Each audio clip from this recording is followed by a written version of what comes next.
Deep within the Arklay Mountains, where morning fog clings to pine forests and old logging roads disappear into wilderness, something waits in the darkness below. The Spencer Mansion stands above ground, its Victorian architecture concealing what lies beneath. Reinforced concrete tunnels stretch through bedrock, connecting laboratories where fluorescent lights hum against perpetual night. Here, in chambers sealed behind blast doors and biometric locks, Umbrella Corporation pursued its most ambitious vision, the Tyrant Project. These were not ordinary weapons. They were human beings transformed into something that defied every natural law, towering figures built from viral engineering and genetic selection. Their creation required a convergence of rare biology and corporate ambition that would reshape the bioweapons industry forever. The air in these underground facilities carries a specific quality. Cold, recycled endlessly through filtration systems that remove biological contaminants, but never quite eliminate the faint chemical smell of preservatives and sterilization agents. Footsteps echo differently here, sound traveling down corridors that extend farther than most surface buildings are tall.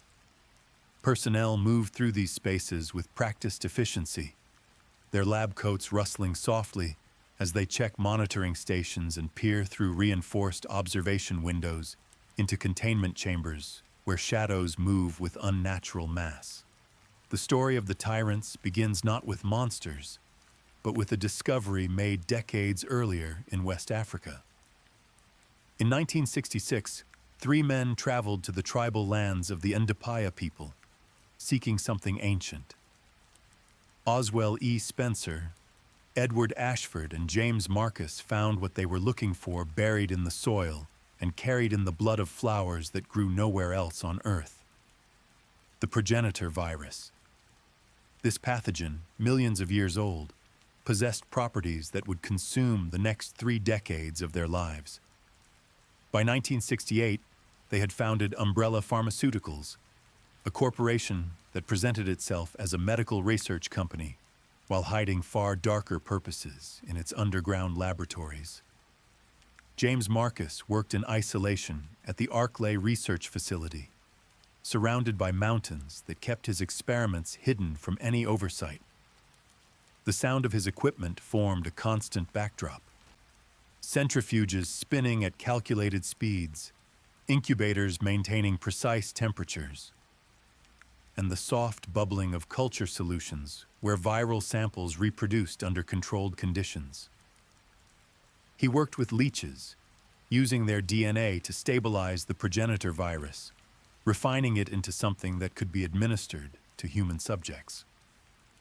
By 1978, he had created the T-virus, the Tyrant virus, named not for what it was, but for what it would create.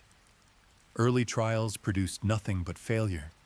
Subjects exposed to the T-virus underwent rapid mutation, their bodies breaking down as the pathogen destroyed neural tissue faster than it could enhance physical capability. What emerged were shambling corpses driven by base hunger, lacking any higher brain function. These creatures moved through containment areas with vacant stares, responding only to movement and sound. They were useless for Umbrella's purposes. The corporation needed soldiers, controllable weapons that could follow orders and complete objectives. Instead, they had created biological waste that had to be incinerated in furnaces built specifically for disposal. The laboratories where this early work took place still exist in some form, though many were destroyed or abandoned after outbreaks made them uninhabitable. Those that remain show signs of the desperate work conducted within their walls. Stainless steel examination tables stained with discoloration that industrial cleaning could never fully remove. Observation rooms with reinforced glass showing impact cracks from subjects who threw themselves against barriers in mindless rage. Storage areas where specimen containers sit empty, their contents either destroyed or released during containment failures that cleared entire facility wings. Researchers documented every failure with clinical precision. Subject vitals recorded until cardiac arrest. Mutation timelines measured in hours and minutes. Photographic evidence of tissue degradation and skeletal deformation.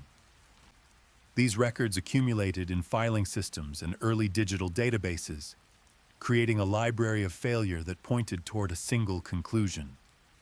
The T-virus worked, but human biology rejected it. The vast majority of people lacked something essential, some genetic component that would allow them to survive the transformation and retain cognitive function. The search for compatible subjects became Umbrella's obsession. Blood samples were collected through front companies and medical screening programs that operated worldwide. Genetic material was analyzed in automated systems that ran continuously, searching for specific markers related to intelligence and neural resilience. The data eventually revealed a disturbing truth. Only approximately 1 person in 10 million possessed the genetic compatibility necessary to survive T-virus infection and transform into something that retained higher brain function. This extreme rarity meant that finding viable Tyrant candidates was extraordinarily difficult and expensive. Umbrella's response was to establish genetic screening operations that spanned continents. Medical databases were infiltrated. Family genealogies were traced backward through generations. Populations were surveyed under the guise of health initiatives that collected DNA samples for research purposes that donors never understood. When compatible individuals were identified, their genetic material was harvested through various means. Some donated willingly to medical studies they believed were legitimate. Others disappeared, their absences attributed to random tragedy or simple migration. The genetic samples were transported to secure facilities where they were used to create cloned embryos that could be cultivated into adult bodies suitable for Tyrant transformation. The mountain facilities where this work occurred operated in complete isolation. Supply deliveries arrived along roads that were barely maintained, trucks navigating switchbacks that climbed through forests where cell phone signals never reached. Personnel assignments lasted months, shifts rotating through positions that kept the work continuous. Living quarters were basic but functional. Small rooms with narrow beds and shared facilities. The only entertainment was what people brought with them or found in common areas with outdated magazines and television reception that flickered during storms. Night shifts in these facilities carried a particular atmosphere. Skeleton crews monitoring systems that maintained specimens in cryogenic storage or gestation tanks. The sound of equipment provided constant white noise that made it easy to miss other sounds. Footsteps in distant corridors. The hydraulic hiss of pressure doors opening in sections that should have been sealed. Occasionally, power fluctuations would cause lights to dim throughout entire wings.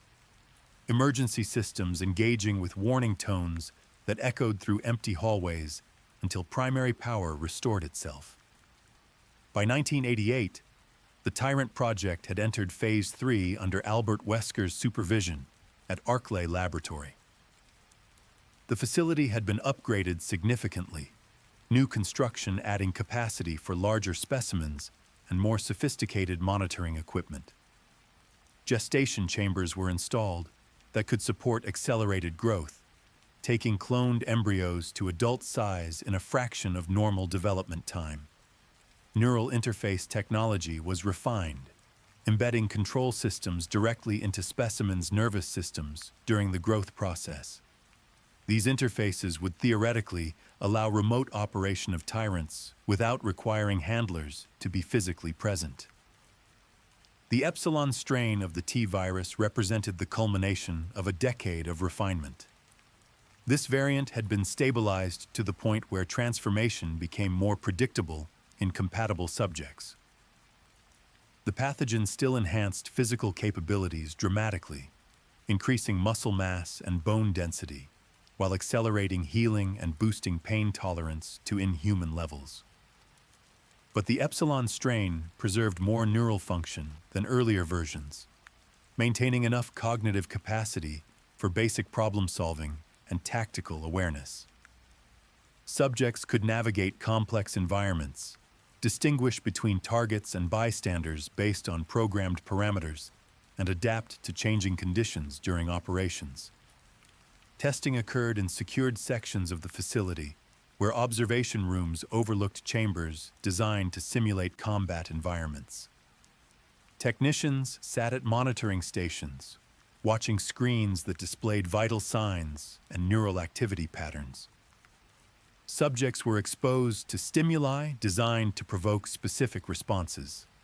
Targets were presented at various ranges and trajectories. Obstacles were introduced to test navigation and problem-solving. Verbal commands were transmitted through speakers to evaluate compliance with orders. Every response was recorded and analyzed, feeding into refinement protocols that adjusted future specimens. The first viable Tyrant emerged from this process in early 1998. Designated T-A.L.O.S, it represented everything Umbrella had worked toward for 3 decades. The specimen stood 8 feet and 2 inches tall, its frame built from enhanced musculature that stretched pale skin tight across inhuman proportions. Arms terminated in elongated fingers tipped with claws capable of shearing through reinforced materials. The creature's face retained human features, but rendered them alien through viral mutation. Eyes that tracked movement with predatory focus. A jaw structure modified to accommodate enhanced bite force. Exposed portions of the circulatory system visible beneath translucent skin, particularly around the chest, where the heart had been enlarged and externalized as part of the transformation process. T-A.L.O.S' activation occurred during the early morning hours of July 1998. Personnel had gathered in observation areas, their faces illuminated by the blue-white glow of monitors displaying readouts from sensors embedded throughout the gestation chamber. The specimen had been maturing for weeks, suspended in nutrient solution that bubbled gently around its massive form.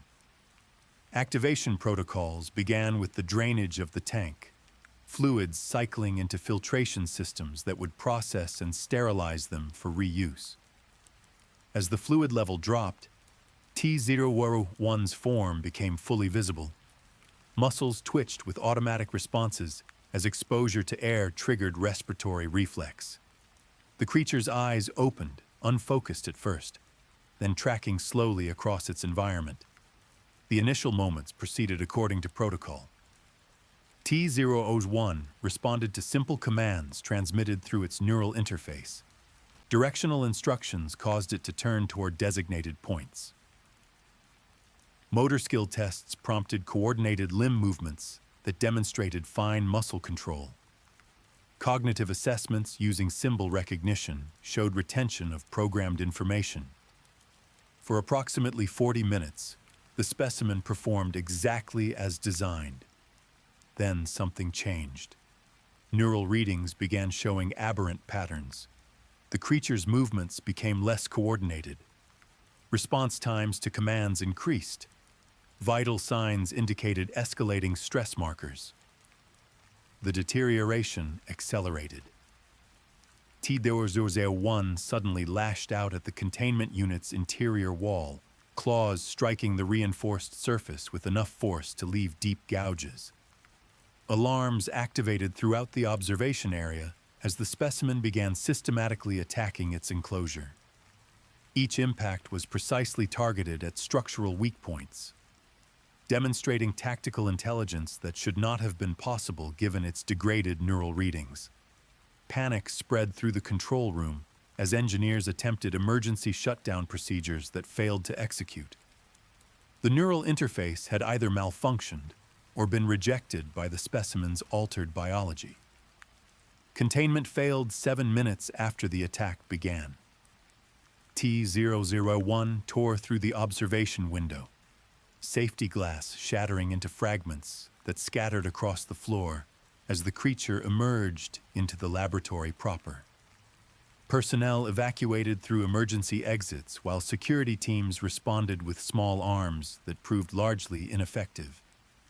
Bullets struck the specimen's torso, penetrating muscle tissue that immediately began regenerating around the wound tracks.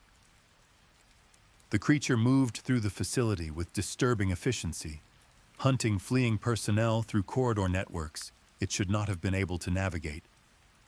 The pursuit lasted for hours, extending through multiple facility levels as T-01 demonstrated abilities that exceeded all projections. It forced open sealed blast doors by targeting hydraulic mechanisms with precise strikes. It tracked targets through areas with no direct line of sight, apparently using sound or thermal signatures to locate prey.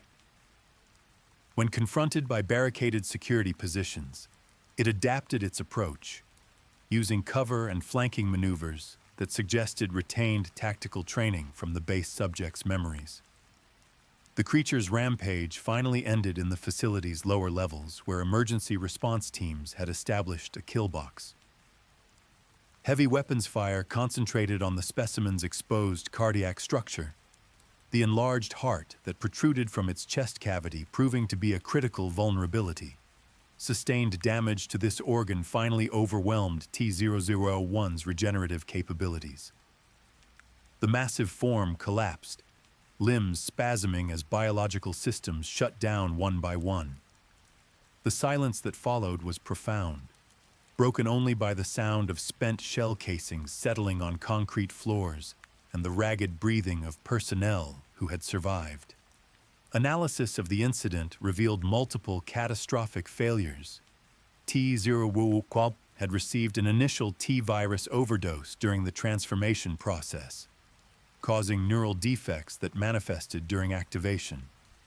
The exposed heart, a consequence of how the Epsilon strain modified circulatory systems, created a vulnerability that undermined the entire design philosophy.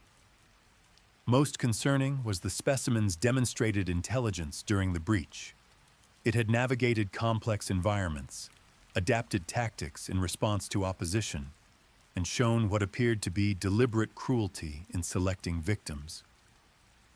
These behaviors suggested that some fragment of the original human consciousness persisted within the mutated form, trapped and twisted into something that retained memory but lacked humanity. Umbrella's leadership reacted to the T-001 failure with characteristic pragmatism. The incident was classified, evidence was sanitized, and work immediately began on refinements for the next iteration. T-002 incorporated design modifications intended to address the weaknesses that had been exposed. The Epsilon strain was adjusted to reduce neural degradation. Surgical enhancements were added during the transformation process, including the grafting of an oversized animal heart to the specimen's right chest to supplement cardiovascular function. This modification was intended to improve stamina and reduce the likelihood of cardiac failure during high-stress operations. T-002's development occurred in parallel with ongoing efforts to locate additional compatible genetic donors. Umbrella's screening programs had identified several candidates whose genetic markers suggested they might survive Tyrant transformation with minimal complications. Tissue samples from these individuals were used to create embryonic clones that were cultivated in the facility's expanded gestation chambers. The process took months. Accelerated growth protocols pushing development at rates that would have been fatal to natural organisms, but which cloned tissue could somehow tolerate when supported by carefully balanced chemical solutions. The laboratories where T-002 matured existed in a state of constant vigilance. Personnel had witnessed what happened when containment failed, and that knowledge informed every procedure and safety protocol. Observation rooms were reinforced with additional layers of ballistic glass. Emergency evacuation routes were clearly marked and regularly drilled. Weapons lockers were installed at intervals throughout the facility, stocked with munitions that had proven effective against mutated tissue during the T-A.L.O.S incident. The air in these spaces carried tension that never fully dissipated, even during routine operations. T-A.L.O.S reached maturity in mid-1998, its form floating in the blue-tinged preservation fluid that filled its gestation chamber. The specimen appeared similar to T-A.L.O.S in overall configuration, but showed notable differences in muscular development and cardiovascular structure.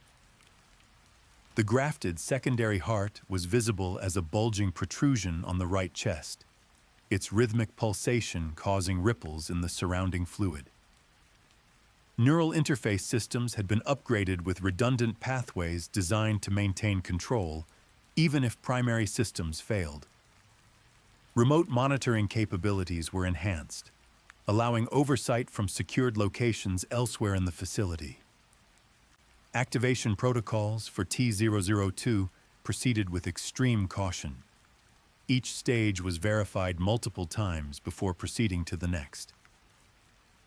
Drainage of the gestation chamber occurred gradually over several hours, rather than the rapid cycle used for T-001. Atmospheric pressure in the containment area was carefully regulated to minimize stress on the specimen's physiology during the transition from fluid immersion to air breathing. Personnel observed from behind multiple layers of protection, ready to implement emergency containment procedures at the first sign of aberrant behavior. The initial response appeared nominal. T-A.L.O.S demonstrated motor control within expected parameters. Neural readings showed stable patterns consistent with successful integration of the interface systems. Commands transmitted remotely produced appropriate responses without the delay that had preceded T-001's breakdown. For several days, the specimen performed within acceptable ranges across all evaluation metrics. Umbrella's scientists allowed themselves cautious optimism that the refinements had successfully addressed the previous failures. Field testing began in controlled environments within the Spencer Mansion grounds. The estate's extensive property provided isolated areas where T-A.L.O.S could be observed operating in conditions that approximated real deployment scenarios. Forested sections with natural obstacles and varied terrain, artificial structures that simulated urban environments, weather exposure to evaluate performance in rain, cold, and darkness. The specimen was assigned simple objectives initially. Navigate from point A to point B along a designated route. Identify and approach specific target markers. Maintain patrol patterns through assigned areas without deviation. Early results seemed promising. T-002 completed assigned tasks with reasonable accuracy. It adapted to terrain variations with minimal difficulty. It demonstrated improved stamina compared to T-A.L.O.S 1. The secondary heart providing additional cardiovascular capacity that allowed sustained activity without apparent fatigue. Response to remote commands remained consistent across multiple testing sessions. Personnel monitoring these exercises documented each success, building a case that the Tyrant concept had finally achieved viable status. The situation deteriorated when operational stress increased beyond testing parameters. In late July 1998, the Arclay facility suffered a catastrophic outbreak caused by epsilon strain contamination spreading through the ventilation systems. The pathogen reached areas beyond the secured laboratories, infecting personnel and creating chaos throughout the complex. Emergency containment procedures were implemented, but the scale of the outbreak overwhelmed response capabilities. In the confusion, something caused T-A.L.O.S restraints to fail or be deliberately released. The specimen emerged into a facility descending into biological horror. T-A.L.O.S moved through corridors where infected staff staggered mindlessly, its presence among them creating scenes of surreal violence. The creature's hunting protocols activated, targeting anything that moved with systematic precision. Unlike the mindless infected who attacked purely on instinct, T-A.L.O.S demonstrated calculated behavior. It checked rooms methodically. It responded to sounds by investigating their sources. It cornered prey by anticipating escape routes and positioning itself to cut them off. Members of the Special Tactics and Rescue Service who entered the mansion during the outbreak encountered T-A.L.O.S in circumstances that would shape how tyrants were understood by those who survived.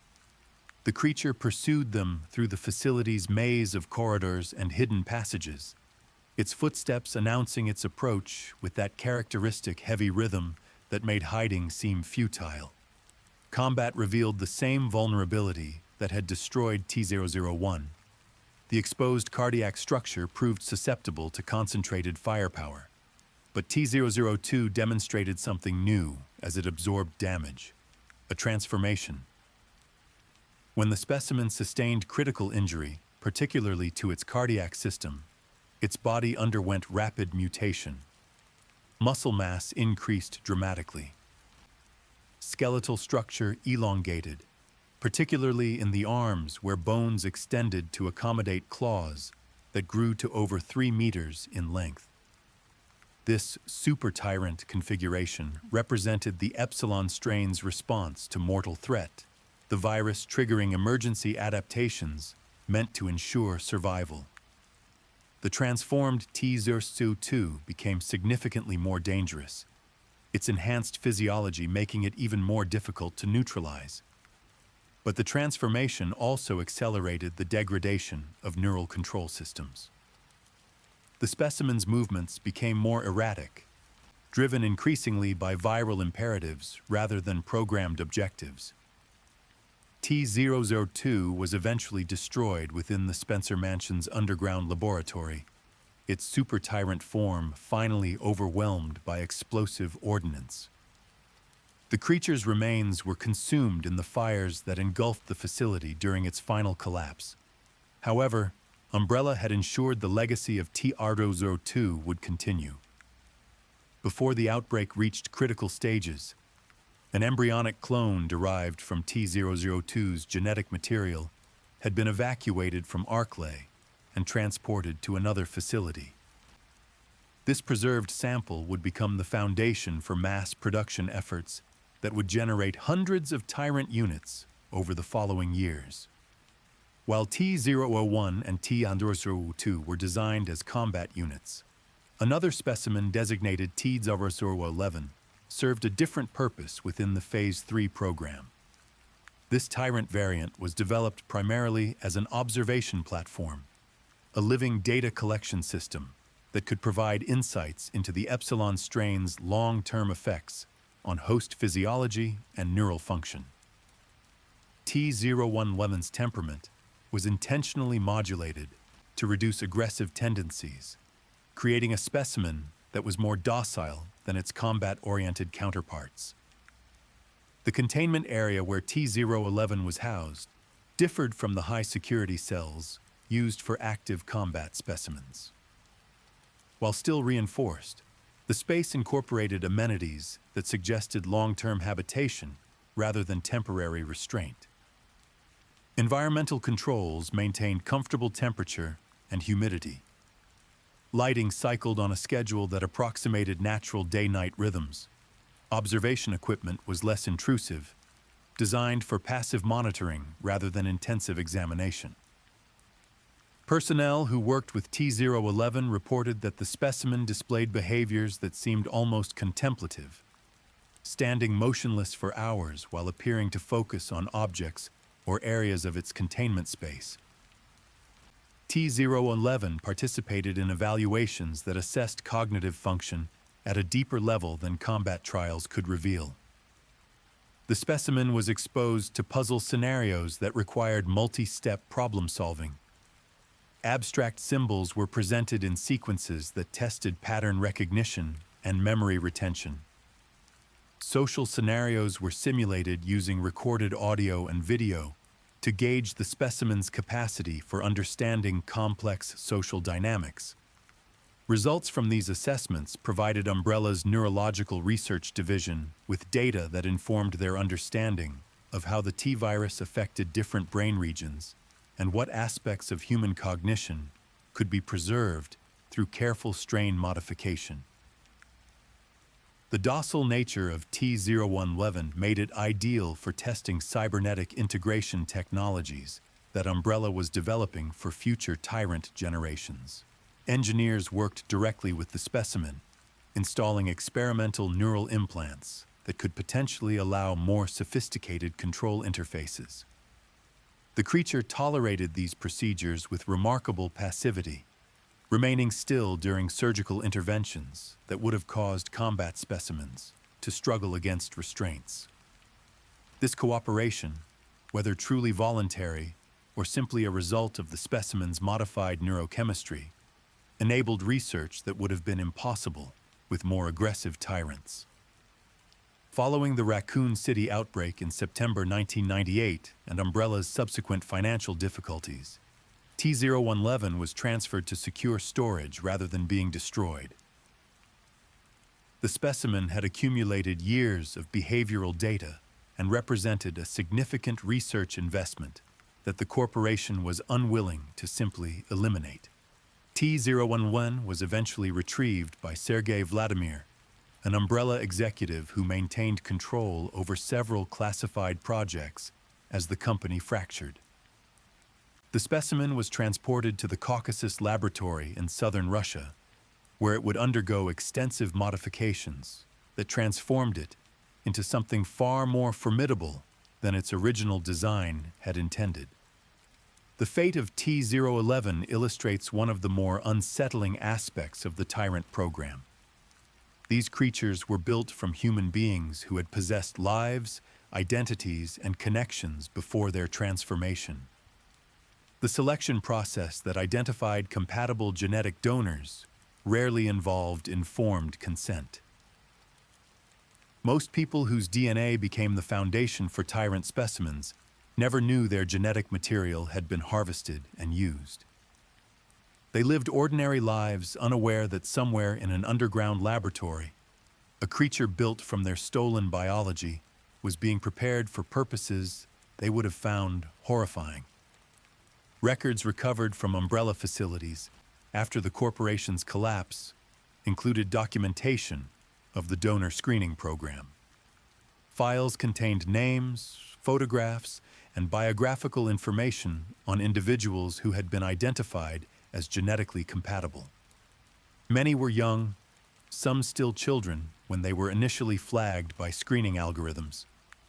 Umbrella tracked these individuals for years, waiting for opportune moments to collect samples. Medical appointments at clinics that accepted Umbrella funding. Blood drives organized by front organizations. Even forensic evidence collected from crime scenes where compatible individuals happened to be present. The sheer scope of the surveillance required to maintain this program represented an investment of resources that demonstrated how desperately Umbrella needed to locate viable Tyrant candidates. The transformation process itself remained poorly documented in most recovered files. Umbrella's researchers apparently considered the procedure proprietary information that required additional security measures beyond what protected other aspects of the program. What is known suggests the process was neither quick nor painless. Compatible subjects were typically cloned rather than transformed directly, their genetic material used to grow new bodies from embryonic stages. These clones developed in gestation chambers over periods of months, their growth accelerated by hormonal treatments and direct viral exposure that shaped their development toward Tyrant specifications. The question of whether these clones possessed consciousness during their development Whether they experienced awareness as their bodies were manipulated and warped by the epsilon strain remained unanswered in the documentation. Some researchers who worked on the program later provided testimony during the Raccoon trials that led to Umbrella's bankruptcy. Their accounts described moral struggles with work that clearly violated ethical boundaries, but which they felt unable to refuse. The corporation maintained strict compartmentalization, ensuring that most personnel understood only their specific tasks without grasping the full scope of what was being created. Guards who monitored containment cells didn't necessarily know where specimens originated. Lab technicians who processed genetic samples weren't told what would be done with their work. Even scientists directly involved in transformation procedures often dealt with subjects who had already undergone preliminary modifications that made them seem less human and therefore easier to categorize as experimental subjects rather than people. This compartmentalization served practical security purposes, but it also functioned as psychological protection for personnel who might otherwise have refused to participate. By fragmenting the process into discrete tasks performed by separate teams, Umbrella ensured that no single person had to confront the full moral weight of what the program represented. This approach had been refined through years of bioweapons research, creating institutional cultures where asking questions about the larger implications of one's work was subtly discouraged, and career advancement depended on maintaining focus on technical objectives rather than ethical considerations. The Arclay facility, where much of the Tyrant program's foundational work occurred, stood isolated in mountains that provided natural security against outside observation.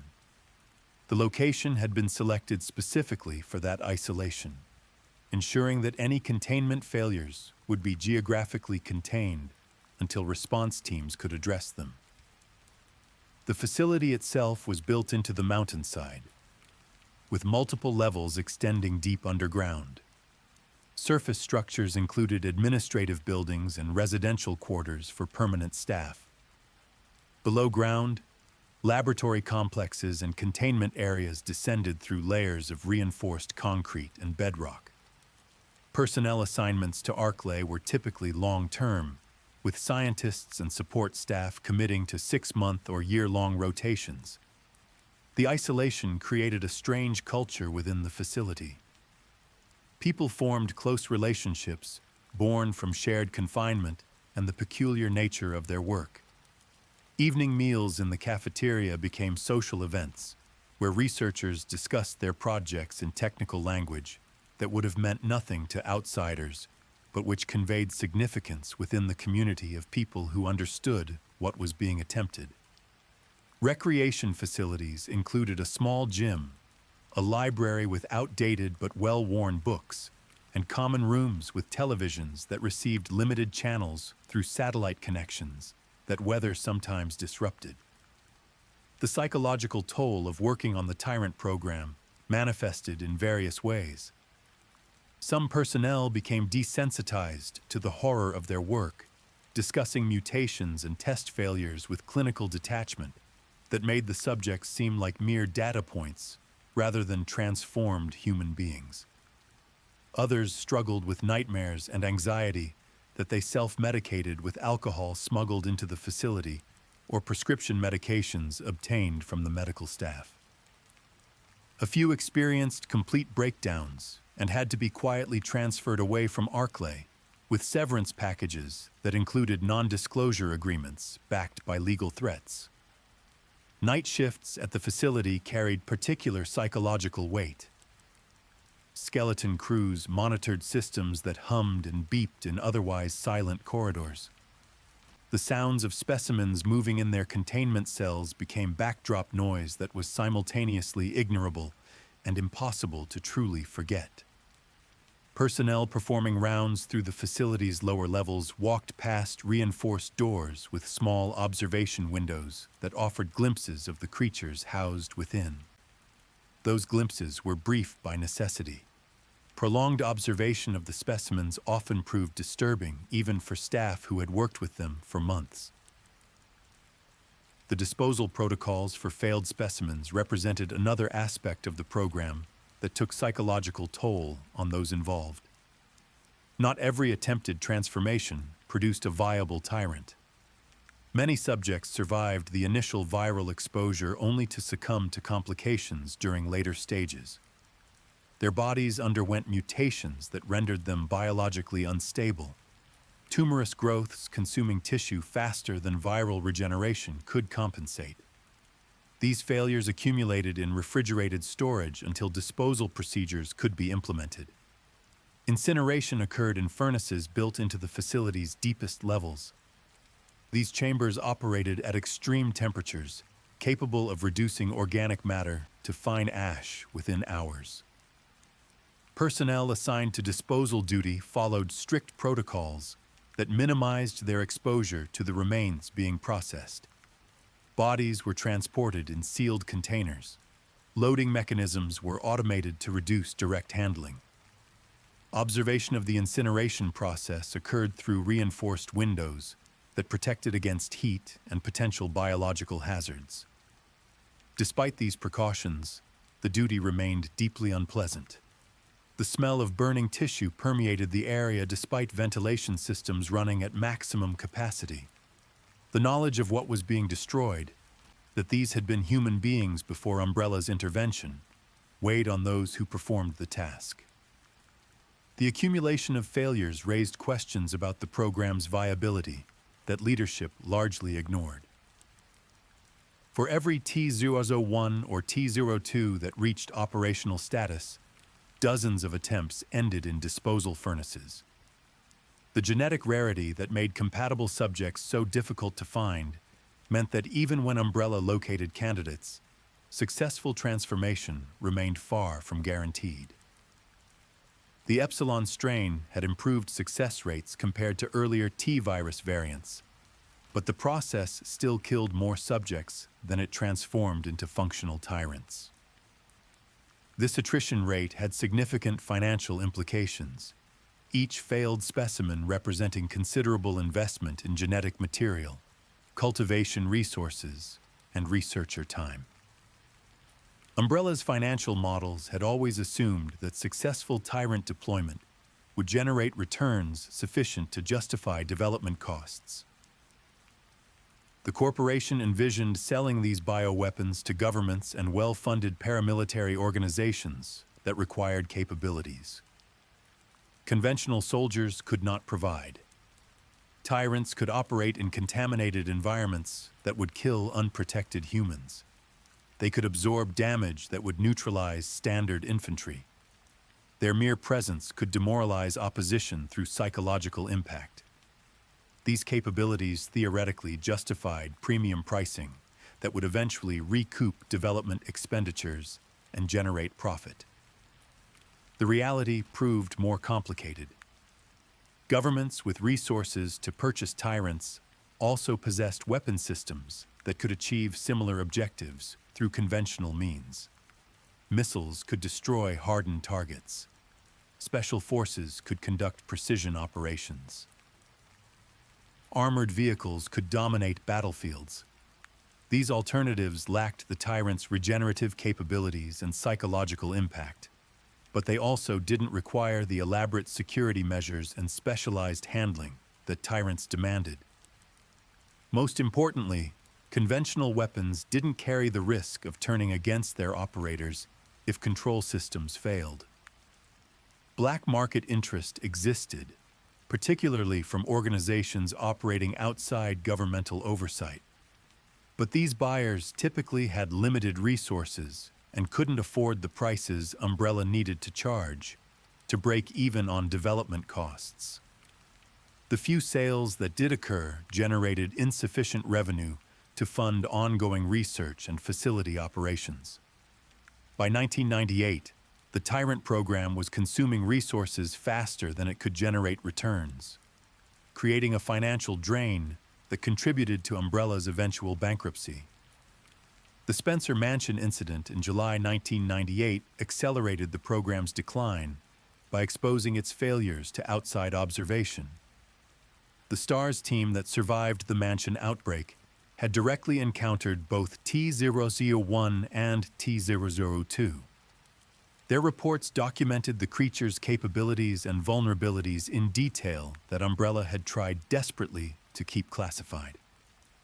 When these reports reached appropriate authorities, they triggered investigations that eventually led to the Raccoon trials and public exposure of Umbrella's bioweapons development.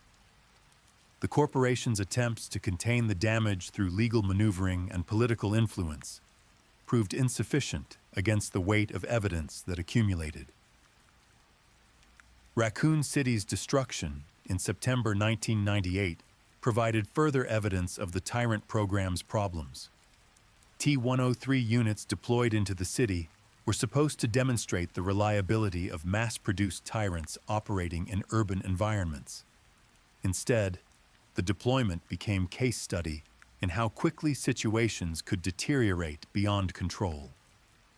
The city's T-virus contamination created conditions far more chaotic than any testing scenario had simulated. Infected civilians swarmed through streets in numbers that overwhelmed emergency services. Infrastructure collapsed as personnel abandoned their positions. The T-103 units found themselves operating in an environment where their objectives became increasingly difficult to achieve, and their presence contributed to the chaos rather than containing it. T-00, the unit that became known as Mr. X, illustrated both the capabilities and limitations of the T-103 design. The specimen successfully infiltrated the Raccoon City Police Department and pursued its assigned targets through the building's corridors and rooms. Its neural implants maintained operational stability throughout this extended pursuit, demonstrating the improvements that had been achieved since the T-1 failure. The creature adapted to obstacles by forcing through doors and walls, rather than becoming stalled by barriers. It tracked targets through multiple floors and responded to their movements with tactical awareness that suggested genuine hunting intelligence rather than simple programmed responses. However, the pursuit also revealed fundamental problems with using Tyrants in complex operational environments. T-00's massive size and distinctive appearance made stealth impossible. Its footsteps announced its approach from considerable distance, providing targets with warning that allowed them to prepare defensive positions or escape routes. The creature's single-minded focus on assigned objectives prevented it from adapting to changing circumstances. As the outbreak worsened and the police department became increasingly compromised by infected personnel, T-00 continued pursuing its original targets, rather than recognizing that the situation had evolved beyond its mission parameters. The specimen's eventual destruction followed the pattern established by previous Tyrants. Concentrated firepower targeting the exposed cardiac structure caused sufficient damage to overwhelm regenerative capabilities. The creature underwent transformation to its super tyrant configuration, enhanced musculature, and elongated claws, making it even more dangerous. But the transformation also represented desperation, the Epsilon strain's emergency response to imminent host death. The super tyrant form lacked the controlled behavior of the original configuration. It attacked with pure aggression rather than tactical precision, making it more predictable and ultimately easier to destroy, despite its enhanced physical capabilities. The other 5 T-103 units deployed to Raccoon City met similar fates. Documentation recovered after the city's destruction indicated these specimens were assigned to the city's waste disposal plant, possibly to secure or destroy evidence of Umbrella's involvement in the outbreak. All 5 units were destroyed by Delta Force operatives who had been inserted into the city with orders to eliminate bioweapon threats. The loss of 6 T-103 specimens in a single operation represented significant financial and strategic failure for Umbrella. demonstrating that even refined Tyrant designs remained vulnerable to coordinated military opposition. The Raccoon City deployment generated data that Umbrella's surviving research divisions analyzed extensively. Reports documented how T-103 units performed under genuine combat conditions rather than controlled testing scenarios. The findings were mixed. Tyrants demonstrated impressive resilience and combat effectiveness in direct engagements, but they struggled with environmental adaptation, tactical flexibility, and operational security. The specimens were too large and distinctive to operate covertly. Their behavioral programming proved insufficiently adaptive for complex situations. Most critically, their exposed cardiac vulnerability remained exploitable by informed opposition. These lessons influenced subsequent Tyrant development efforts, though by this point Umbrella's resources for such development were rapidly dwindling. The corporation's leadership recognized that future Tyrant designs would need to address the exposed heart vulnerability through either biological modification or protective armor. Neural control systems required redundancy to prevent the catastrophic failures that had plagued early specimens. Size might need to be reduced to improve operational flexibility, though this would sacrifice the intimidation factor that had been considered essential to the Tyrant concept. Some researchers advocated for abandoning the Tyrant program entirely in favor of alternative bioweapon approaches. The T-virus had already produced numerous other applications that showed commercial promise. Zombie infections could be deployed as area denial weapons. Hunter specimens provided combat effectiveness without requiring rare genetic compatibility. Parasite-based systems like Las Plagas offered controllability without the expense of cloning and neural implants. These alternatives represented the future of bioweapons development, systems that could be deployed at scale without the logistical and financial burdens that Tyrants demanded. But Umbrella's leadership, particularly Oswell E. Spencer, remained committed to the Tyrant concept. The vision of controllable supersoldiers had driven the corporation's research agenda for 3 decades.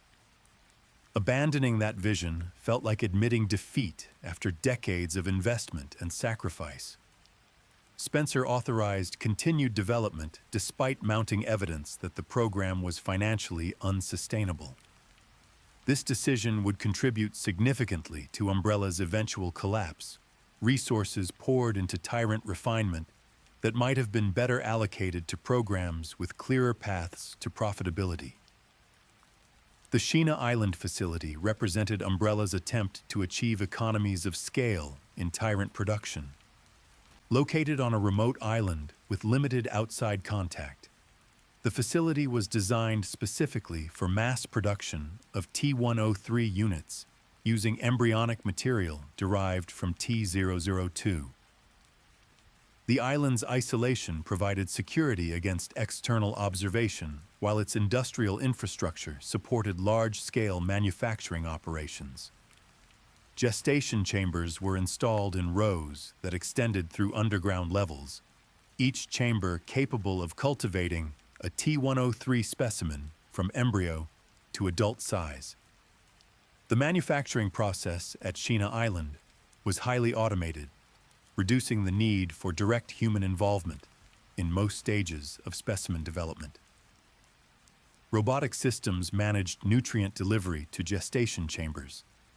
Automated monitoring equipment tracked developmental milestones and flagged abnormalities for human review.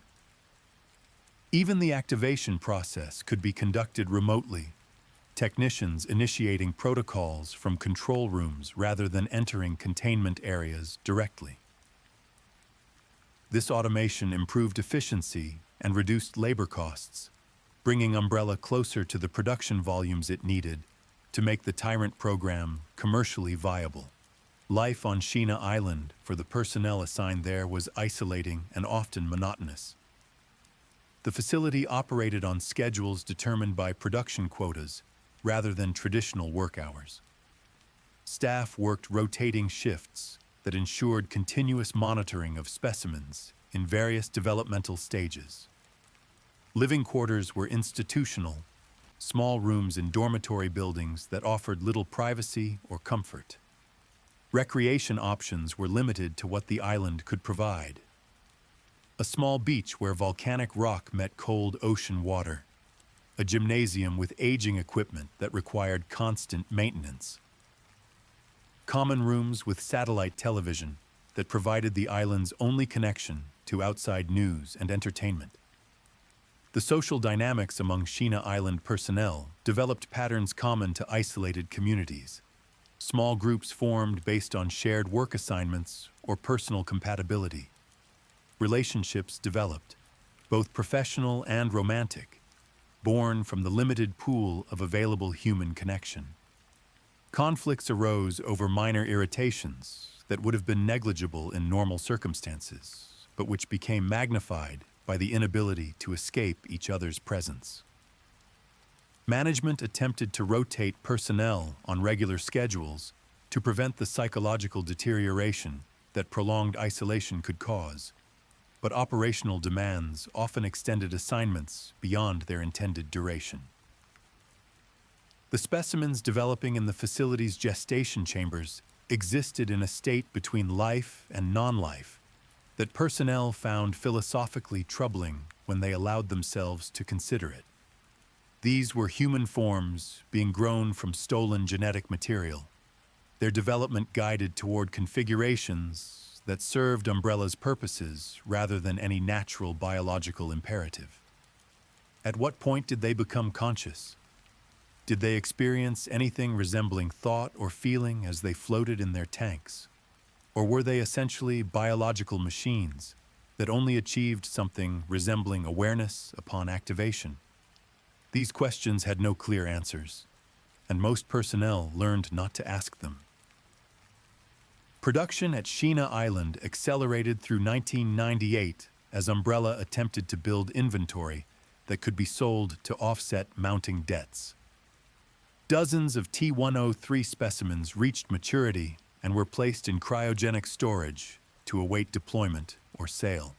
The facility's storage areas filled with tall, cylindrical containers, each holding a Tyrant maintained at temperatures that prevented biological activity while preserving tissue integrity. Walking through these storage areas created an unsettling impression. Rows of containers extending into dim distance, each one containing something that was simultaneously human and not human, alive and not alive. The facility also served as a testing ground for specialized Tyrant variants designed for specific operational roles. The Undertaker units were T-103 specimens modified to serve as facility security.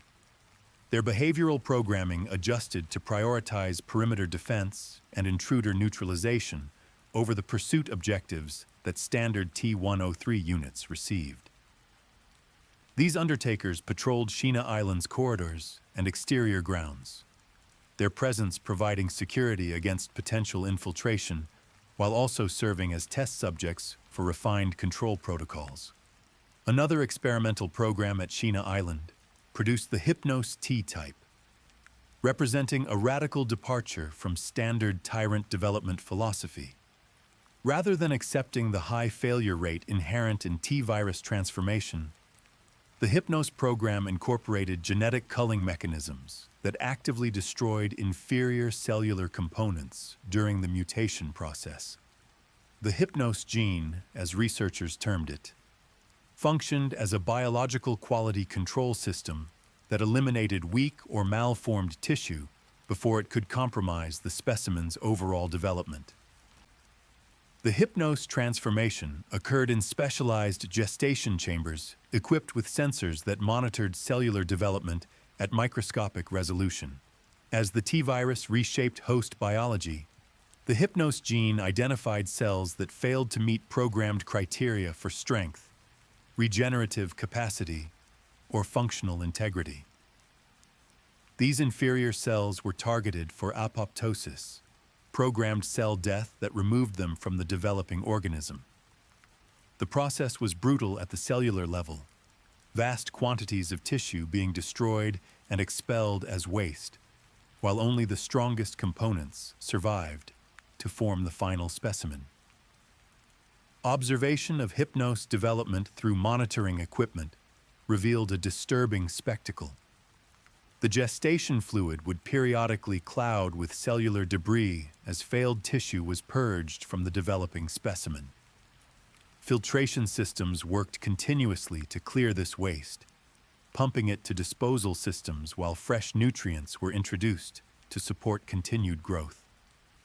The specimen's form would shift visibly as tissue was added and removed, muscle structures forming and reforming as the Hypnos gene refined its selection. The process took longer than standard T103 cultivation, but the results theoretically justified the additional time investment. Hypnos T specimens that survived the complete culling process emerged with capabilities that exceeded standard Tyrants across multiple metrics. Physical strength was enhanced beyond normal T-virus modification. Regenerative capacity operated faster and more efficiently. Neural stability appeared improved, with less degradation over extended operational periods. Most significantly, the Hypnos gene seemed to address some of the cardiac vulnerability that plagued other Tyrant designs. The heart structure that developed through Hypnos culling was more robust, better protected by surrounding tissue, and less prone to catastrophic failure when damaged. However, the Hypnos program carried costs beyond the extended development time. The failure rate was extreme, with the majority of attempted transformations resulting in complete specimen loss. The Hypnos gene's selection criteria proved so stringent that most host biology couldn't meet its standards. These failures accumulated in disposal systems, biological waste that represented the discarded components of beings that had been deemed inadequate by engineered genetic imperatives. The sheer volume of waste generated by Hypnos development required expanded disposal capacity, additional furnaces running continuously to consume the rejected tissue. Personnel who worked on the Hypnos program struggled with its implications more than those involved in standard Tyrant production. The active culling process made the program's cruelty more explicit. Standard T-virus transformation could be rationalized as biological modification, the host being changed rather than destroyed. But Hypnos development involved systematic destruction of what was considered weak, a eugenic imperative encoded into genetics and executed at the cellular level. Some researchers found this philosophically repugnant, a step too far beyond boundaries they had already crossed. Others argued it was merely making explicit what had always been implicit in the Tyrant program, that creating these weapons required treating human biology as raw material to be refined rather than preserved. The November 1998 incident at Sheena Island ended the facility's operations permanently. A combination of T-virus outbreak and armed infiltration by parties seeking to sabotage Umbrella's production capabilities turned the island into a combat zone. T-103 specimens were released from containment either deliberately or through system failures caused by the chaos. The creatures wandered through production areas and across the island's exterior, encountering infected personnel and armed intruders with equal hostility. The facility's automated systems continued operating even as human oversight collapsed, gestation chambers maintaining their developmental protocols while combat raged through adjacent corridors. Survivors who escaped Sheena Island reported scenes that would have seemed impossible in any context except the bioweapons industry that Umbrella had pioneered. Tyrants engaging each other in territorial conflicts, the specimens apparently unable to distinguish between their own kind and valid targets. Storage areas breached, cryogenic containers shattered, specimens thawing in pools of preservative fluid and emerging into a facility that no longer had any capacity to contain them. Hypnos T units demonstrating their enhanced capabilities by systematically destroying everything they encountered. Their superior strength and resilience making them apex predators in an environment where normal rules of behavior had completely broken down. The island was eventually sterilized through methods that remain classified. What is known is that by early 1999, Sheena Island was no longer operational, and the facility's specimen inventory had been eliminated through fire or other means of permanent destruction. Some genetic samples and research data were evacuated before the final collapse, preserving Umbrella's investment in T-103 development for potential future use. But the production capability that Sheena Island had represented was lost, dealing a significant blow to Umbrella's plans for large-scale Tyrant deployment. The Nemesis T-type represented Umbrella Europe's answer to the limitations that had plagued standard Tyrant designs. Developed at the 6th Laboratory in Paris, the Nemesis program took a fundamentally different approach to enhancing Tyrant capabilities. Rather than relying solely on T-virus modification, the program incorporated the NEA parasite, an engineered organism designed specifically to bond with Tyrant neural systems and provide supplementary intelligence that could overcome the cognitive degradation inherent in T-virus infection. The NEA parasite was a marvel of biological engineering in its own right. The organism was cultivated from selected genetic stock and enhanced through multiple generations of selective breeding and genetic modification. In its larval form, the parasite measured approximately 30 centimeters in length. Its segmented body equipped with specialized structures for penetrating host tissue and interfacing with neural pathways. The creature's biology was designed for symbiosis, its survival dependent on successful integration with a host nervous system. Implantation procedures occurred in surgical facilities equipped for both precision work and rapid response to complications. A T-103 host would be secured on an operating table, its massive form requiring restraints designed for beings with strength far beyond human norms. Surgical teams worked with extreme caution, aware that even sedated tyrants posed potential danger. The NEA larva was introduced through an opening created in the host's skull. The parasite placed directly onto exposed brain tissue where it would begin the integration process. The bonding occurred over several hours, as the parasite's specialized structures penetrated into the host's cerebral cortex and brainstem. Neural interfaces that had been designed for electronic control systems were co-opted by the parasite, which used them as pathways for extending its influence throughout the host's nervous system. The process appeared to cause significant distress to the host, vital signs indicating pain responses that sedation could only partially suppress. But the procedures continued according to protocol, each step carefully documented for future refinement. Successful integration produced specimens with capabilities that exceeded any previous Tyrant design. The NEA parasite's supplementary intelligence provided cognitive capacity that the T-virus alone could never achieve. Hosts could process complex tactical information, adapting their approach based on changing battlefield conditions.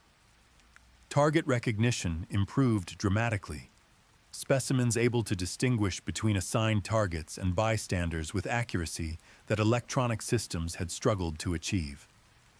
Most remarkably, the bonded specimens could vocalize, producing speech that was guttural and distorted, but clearly recognizable. The Nemesis T-type deployed to Raccoon City in September 1998 demonstrated these capabilities with terrifying effectiveness. The specimen had been assigned to eliminate surviving STARS members who posed security risks to Umbrella's operations. Its primary target was Jill Valentine, a STARS operative who had survived the Spencer Mansion incident. and possessed knowledge that the corporation desperately wanted suppressed. The Nemesis pursued Valentine through the burning city with relentless focus, its enhanced intelligence allowing it to track her across multiple locations and adapt to her evasion attempts. The creature's vocalizations became its signature characteristic. Its rasping pronunciation of "stars" echoed through Raccoon City's abandoned streets, announcing its presence and psychological impact that went beyond its physical threat. Survivors who heard that voice reported visceral fear responses, the sound triggering instinctive recognition of predatory threat. The Nemesis used this vocalization tactically, sometimes calling out to provoke responses from hidden targets or to create psychological pressure that forced them into mistakes. The specimen was equipped with weapons beyond its natural claws and physical strength. A rocket launcher mounted on its shoulder provided ranged combat capability that standard Tyrants lacked. The creature demonstrated proficiency with the weapon that suggested retained memories from its host's pre-transformation experience or possibly tactical training provided through the NEA parasite's neural interface. It fired the launcher with accuracy that required genuine aiming skill rather than simple point-and-shoot reflexes, leading shots against moving targets and compensating for distance and trajectory. Tentacle-like appendages could extend from the Nemesis body, biological structures that appeared to be mutations induced by the parasite's presence.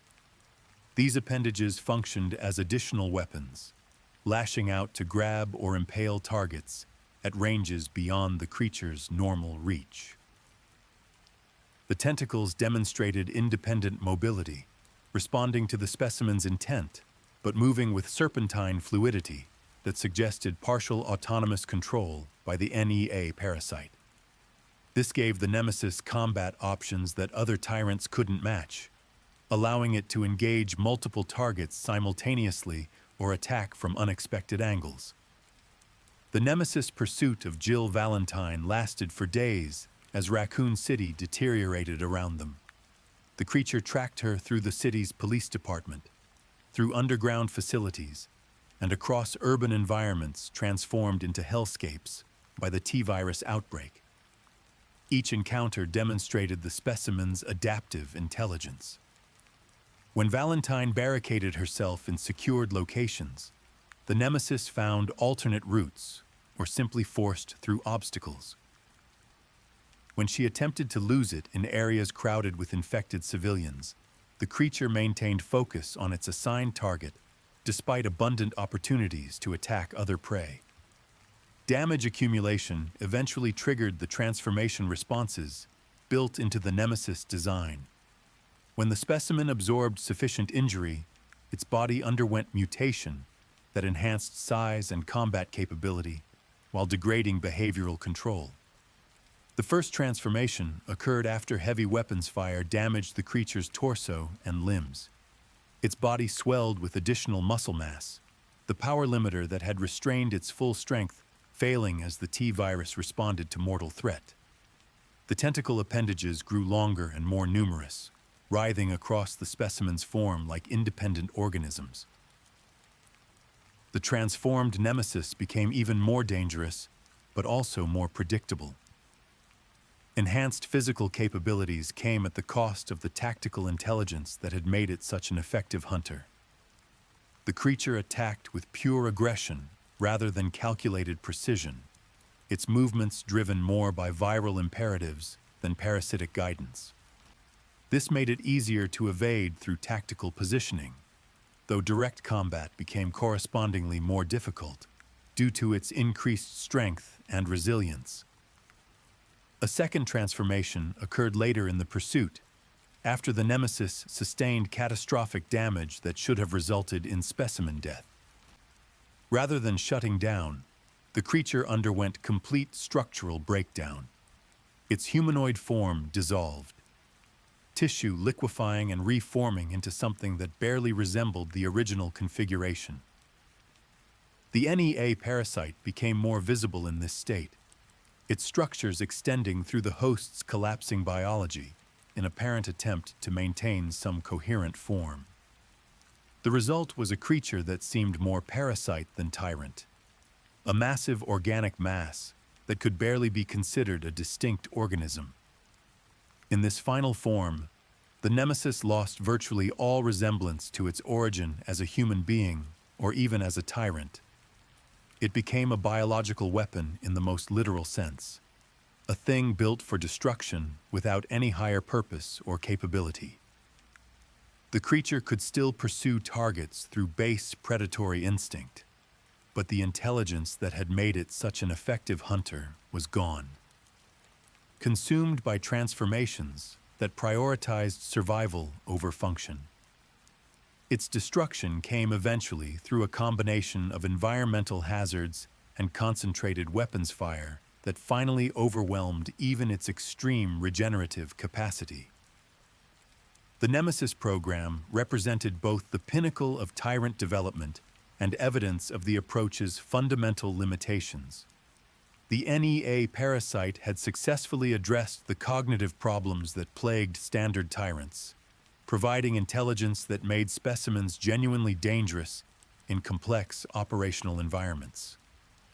But the symbiosis between parasite and host proved unstable under stress.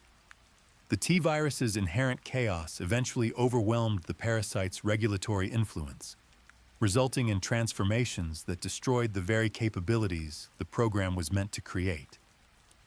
Cost analysis conducted after the Raccoon City operation revealed that Nemesis T production was financially prohibitive for anything beyond extremely limited deployment. Each NEA parasite required extensive cultivation and modification before it could be used for implantation. The surgical procedures demanded specialist expertise and facilities beyond what standard Tyrant production needed. Success rates were lower than T-103 manufacturing, with many attempted bondings resulting in specimen death or parasite rejection. For all these costs, the operational lifespan of a Nemesis T unit proved disappointingly short. The inherent instability meant that specimens could be expected to deteriorate within days or weeks of deployment, transformation cascades eventually destroying their enhanced capabilities.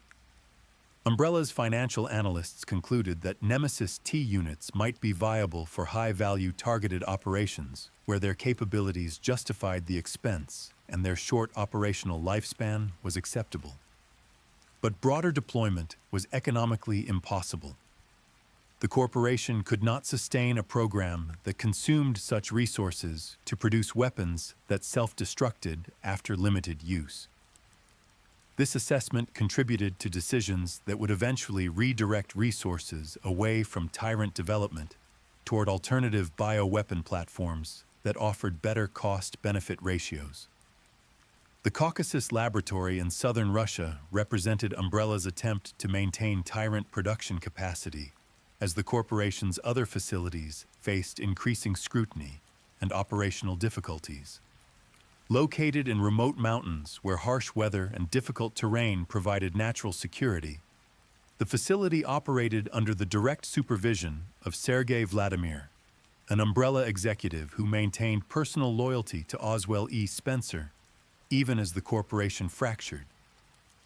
The laboratory's remote location and Vladimir's political connections with local authorities allowed operations to continue with minimal oversight from international bodies that might have objected to its activities. The facility specialized in modifications that pushed Tyrant capabilities into new directions. Among these projects was the transformation of T-011, the observation-type Tyrant that had been transferred from Arklay Laboratory after the Spencer Mansion incident.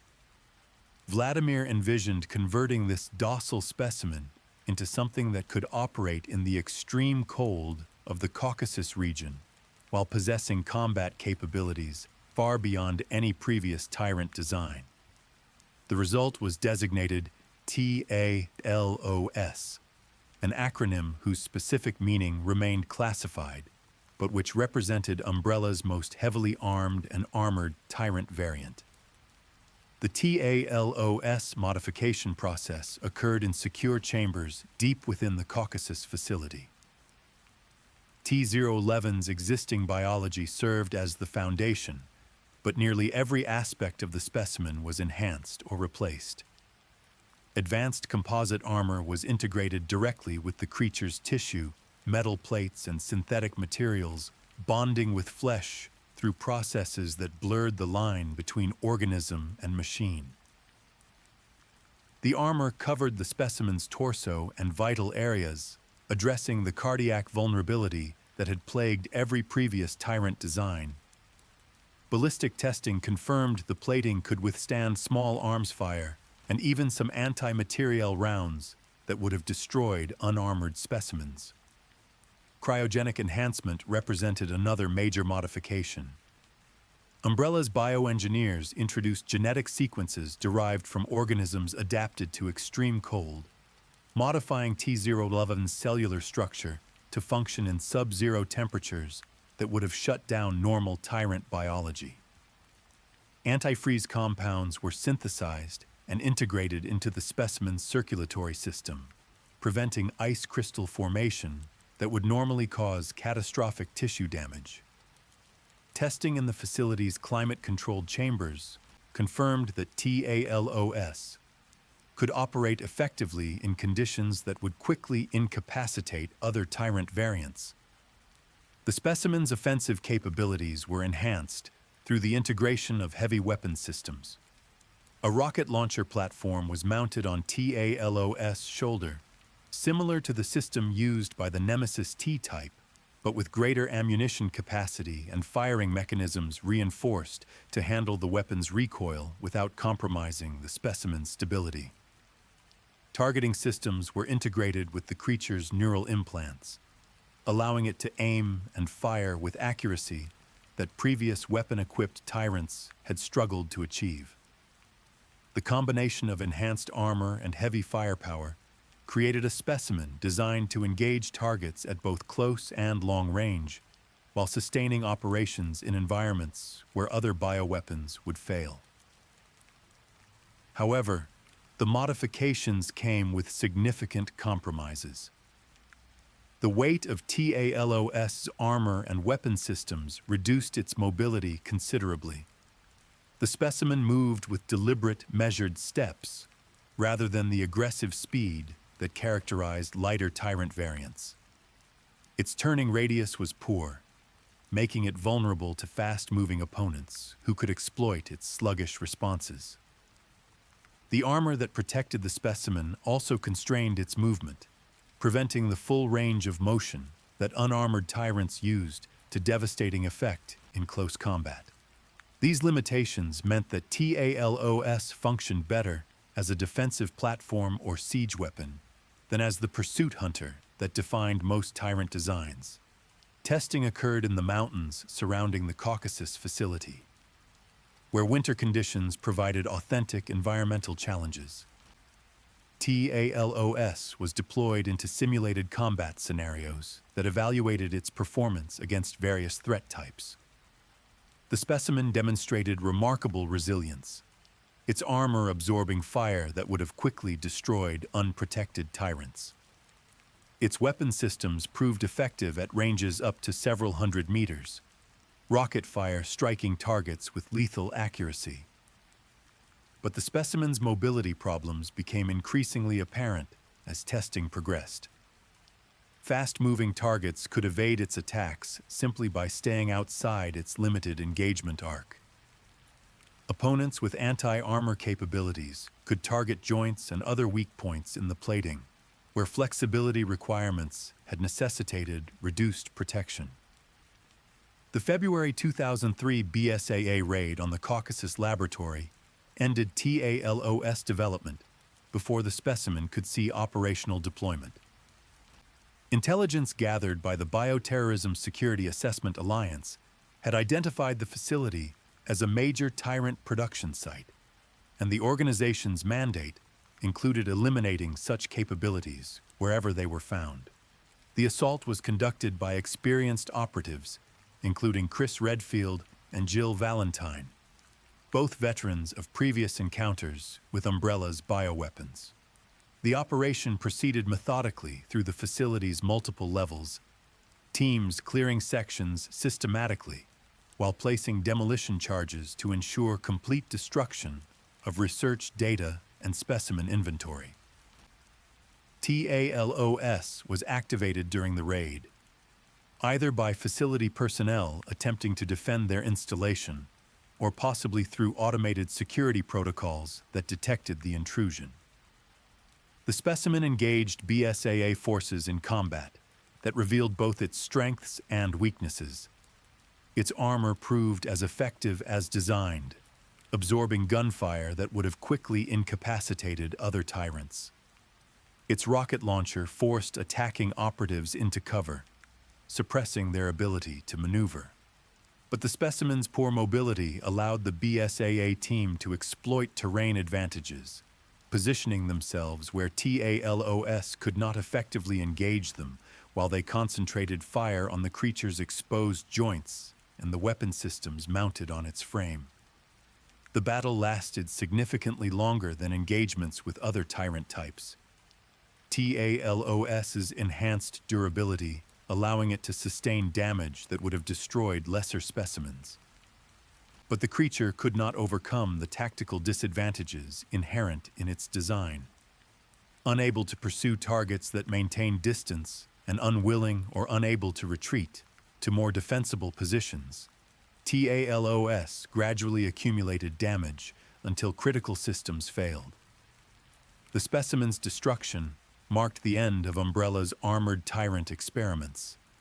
The BSAA's demolition of the Caucasus facility, eliminating the research data that might have allowed the program to continue elsewhere.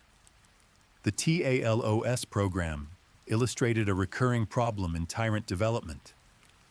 Each attempt to address the design's vulnerabilities introduced new limitations that compromised other capabilities. Adding armor improved survivability but reduced mobility. Enhancing intelligence through parasitic symbiosis created instability under stress. Optimizing for specific environments limited versatility. The fundamental concept of a supersoldier that excelled across all operational parameters remained elusive, each refinement creating a specimen that was highly effective in narrow circumstances, but impractical for general deployment. Umbrella's dissolution in 2003 scattered Tyrant research across multiple successor organizations and black market networks. TRICELL Incorporated emerged as one of the major beneficiaries of this dispersal, acquiring viral samples and research documentation through various channels. The corporation's pharmaceutical operations provided legitimate cover for bioweapons research that continued Umbrella's work under different management. TRICELL's facilities in Africa became centers for programs that attempted to advance beyond where Umbrella had failed, seeking new approaches that might finally realize the vision of controllable biological weapons that could compete commercially with conventional military hardware. One of TRICELL's experimental programs involved adapting Tyrant biology for aquatic environments. The T-Abyss program combined standard T-virus modification with the Abyss virus, a pathogen derived from deep-sea organisms that possessed unique properties for surviving extreme pressure and oxygen-depleted conditions. The goal was to create specimens that could operate underwater indefinitely, opening applications for maritime sabotage, coastal infiltration, and naval combat that terrestrial Tyrants couldn't address. The Queen Zenobia served as TRICELL's primary testing platform for T-Abyss development. This cruise liner had been acquired by the corporation and converted into a mobile research facility, its passenger spaces gutted and replaced with laboratories and containment areas. The ship operated in international waters where regulatory oversight was minimal, its movements difficult to track through normal maritime monitoring systems. Personnel assigned to the Queen Zenobia experienced isolation similar to what Umbrella's facility workers had endured. though with the added dimension of being surrounded by ocean rather than simply remote terrain. T-Abyss specimens underwent transformations that diverged significantly from terrestrial tyrant designs. The combined viral strains restructured respiratory systems, converting lungs into gill-like organs capable of extracting oxygen from water. Limbs developed webbing that improved swimming efficiency while reducing effectiveness for land-based movement. The specimen's musculature adapted for propulsion through water rather than supporting their weight against gravity. Skin became more permeable, facilitating the osmotic exchanges necessary for prolonged submersion. These adaptations created beings that were genuinely amphibious, capable of operating in either environment, though optimized for neither. Testing occurred in the ocean surrounding the Queen Zenobia. Specimens released into water at various depths to evaluate their performance. Early results showed promise.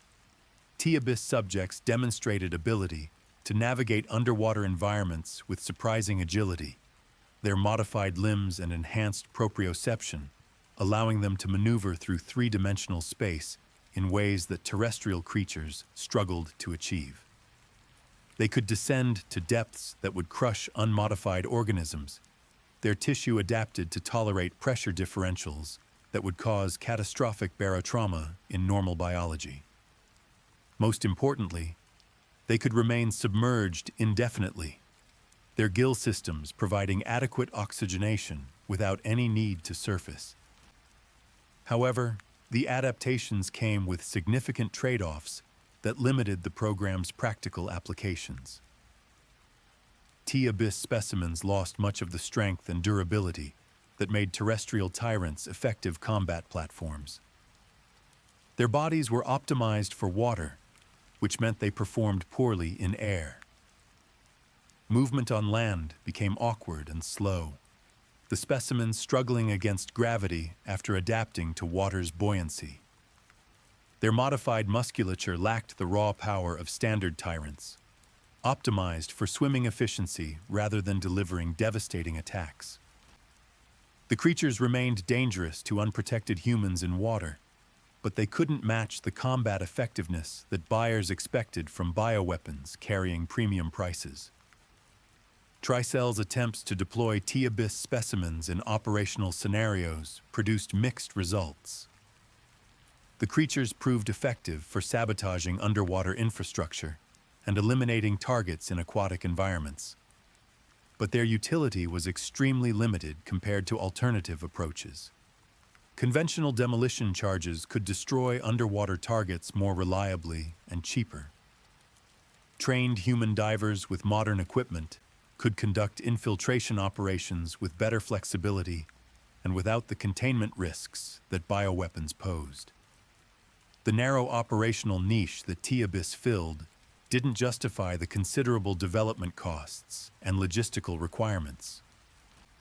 The Queen Zenobia incident in 2005 ended TRICELL's T-Abyss program in spectacular fashion. Details remain partially classified, but what is known indicates that containment failures aboard the ship released T-Abyss specimens throughout the vessel. The creatures infested the converted cruise liner, turning it into a floating bioweapon facility that posed extreme risk to anyone who boarded. BSAA intervention eventually neutralized the threat, though not before the incident provided dramatic evidence that TRICELL had learned little from Umbrella's mistakes. The corporation's bioweapons programs faced increased scrutiny after the Queen Zenobia exposure, contributing to investigations that would eventually reveal the full scope of TRICELL's illegal activities. The T-Abyss program's failure reinforced lessons that the bioweapons industry had been slowly learning throughout Umbrella's decline. Specialized optimization created weapons with limited versatility that couldn't compete commercially with conventional alternatives. The more a bioweapon was refined for specific environments or objectives, the less practical it became for general deployment. Customers wanted weapons that could adapt to changing circumstances rather than specimens that excelled in narrow scenarios but failed in others. This fundamental tension between specialization and versatility would continue plaguing bioweapon development long after both Umbrella and TRICELL had ceased operations. By 2012, a new organization called Neo-Umbrella had emerged under the leadership of Carla Radames. This entity represented an attempt to revive Umbrella's bioweapons legacy, with refinements that addressed previous failures. Neo-Umbrella's approach differed from its predecessor in significant ways. Rather than relying solely on T-virus modification, the organization incorporated the C-virus, a pathogen developed by combining the T. veronica and G viruses with progenitor virus samples. The C virus offered capabilities that previous viral strains lacked, particularly regarding intelligence retention and adaptive mutation. The Ustanok represented Neo-Umbrella's answer to the Tyrant concept, a specimen that combined biological enhancement with modular cybernetic systems. Unlike traditional Tyrants grown from cloned embryos, the Ustanok was created from a living human subject who survived C-virus infection through unknown factors that allowed retention of higher cognitive function. This approach eliminated the genetic compatibility bottleneck that had limited Umbrella's Tyrant production, though success rates remained low enough that mass production was impractical. The specimen stood approximately 8 feet tall, with physiology heavily modified by C-virus infection. Musculature was enhanced significantly beyond human norms, while bone structure was reinforced to support the increased mass. But the most distinctive feature was the Ustanok's right arm, which had been replaced entirely with a modular prosthetic system designed to accept different weapon configurations. This cybernetic limb could be swapped between missions, equipped with harpoon launchers for ranged capture operations or industrial drills for breaching fortified positions. The modularity provided tactical flexibility that standard Tyrants lacked, allowing the specimen to adapt its capabilities based on operational requirements. Neural enhancement through C-virus infection gave the Ustanok intelligence that exceeded any previous Tyrant variant, including Nemesis T.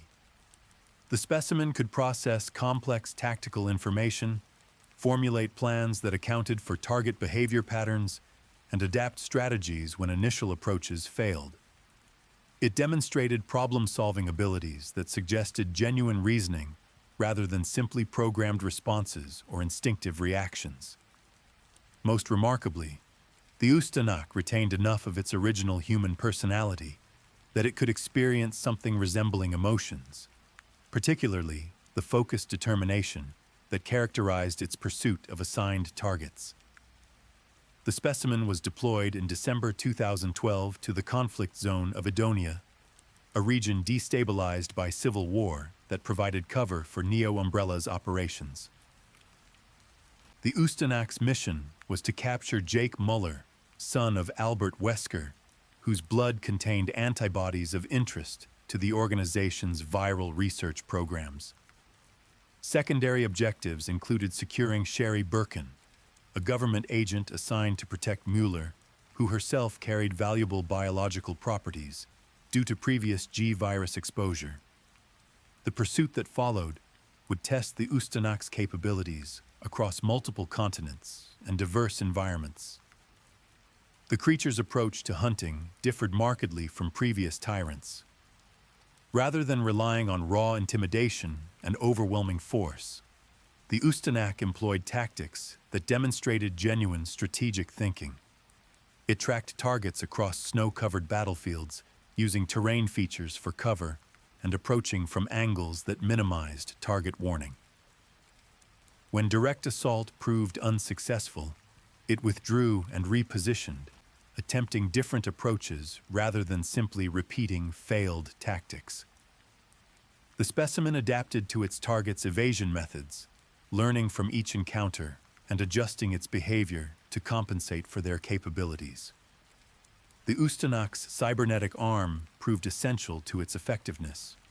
The harpoon configuration allowed it to engage targets at ranges where they felt safe from melee attacks, projectiles striking with enough force to incapacitate or pin down prey. The drill configuration could breach structures that targets used for shelter, eliminating defensive advantages that would have stalled earlier Tyrants. The ability to swap between these configurations, and potentially others, gave the Ustanak tactical options that made it extremely difficult to counter. Just when targets developed strategies for dealing with one weapon system, the specimen could reconfigure and force them to adapt to different threats. The pursuit extended from Edonia's frozen mountains to urban environments in Lanxiang, China, demonstrating the Ustanak's operational versatility. In snowy terrain, it moved with surprising speed despite its mass, apparently unbothered by cold that slowed its targets. In urban settings, it navigated complex architecture, using elevated positions and interior spaces to maintain pursuit through environments where its size might have been disadvantageous. The specimen's intelligence allowed it to predict target movements, positioning itself to intercept rather than simply chasing behind. This proactive hunting approach made the Ustanak far more dangerous than Tyrants that relied solely on speed or endurance. Combat encounters revealed the specimen's resilience matched its tactical capabilities. Conventional weapons fire caused damage but failed to stop the creature's advance. The C-virus enhanced regeneration repaired injuries almost as quickly as they occurred, tissue knitting together visibly between exchanges of fire. Explosive ordnance proved more effective, but required direct hits to cause meaningful damage, and the Ustanak learned to evade or seek cover when it recognized incoming explosives. The creature's durability meant that targets couldn't simply fight their way free from encounters. They had to escape or find ways to cause damage faster than regeneration could compensate. The Ustanak's ultimate defeat came through combined assault using heavy weapons and environmental hazards that exceeded even its considerable regenerative capacity. The circumstances demonstrated that the specimen, while extremely capable, still possessed limitations that could be exploited by determined opposition with adequate resources. But the pursuit had lasted months across thousands of kilometers, requiring massive expenditure of resources to finally neutralize a single specimen. This operational longevity suggested that Neo-Umbrella had achieved something Umbrella never quite managed, a bioweapon that could sustain extended field deployment without the catastrophic failures that had plagued earlier Tyrants. The Ustanak's success validated aspects of Neo-Umbrella's approach, while also highlighting persistent problems. The specimen's intelligence and adaptability made it genuinely dangerous in ways that previous Tyrants hadn't fully achieved. But its creation remained dependent on rare circumstances, the right combination of subject biology and C-virus strain that allowed intelligence retention. Replication would be difficult and expensive, limiting production to small numbers of highly specialized units. The modular cybernetic systems required sophisticated engineering and maintenance that added cost and complexity. Like Umbrella's Nemesis T program, the Ustanak represented capabilities that justified expense only for extremely high-value objectives. Another Neo-Umbrella creation, the Ogreman, demonstrated alternative approaches to Tyrant development. Rather than pursuing the intelligent hunter model that the Ustanak represented, the Ogreman was designed as a defensive platform optimized for area denial and overwhelming offensive power. The specimen stood approximately 30 feet tall, multiple times larger than standard Tyrants, with mass to match its towering height. This immense size came with corresponding strength, the creature capable of demolishing structures and crushing armored vehicles through simple physical force. The Ogreman's most distinctive features were the massive bony protrusions that covered its back and arms. These structures functioned as natural armor that protected the specimen's vital areas, including the characteristic exposed heart that had plagued earlier Tyrant designs. The bone plating was thick enough to resist small arms fire completely, and could even withstand hits from anti-material weapons that would have destroyed unprotected Tyrants. This defensive capability made the Ogreman extremely difficult to neutralize through conventional military engagement, opponents requiring specialized tactics or overwhelming firepower to penetrate its natural defenses. The specimen was deployed to Lanxiang, China, during Neo-Umbrella's 2013 operations in that city. Its role was to hold strategic positions and eliminate forces that attempted to interfere with the organization's objectives. The Ogreman functioned more like a living fortification than a mobile weapon, its massive frame blocking access to areas Neo-Umbrella wanted to secure, while its attacks cleared approaching threats.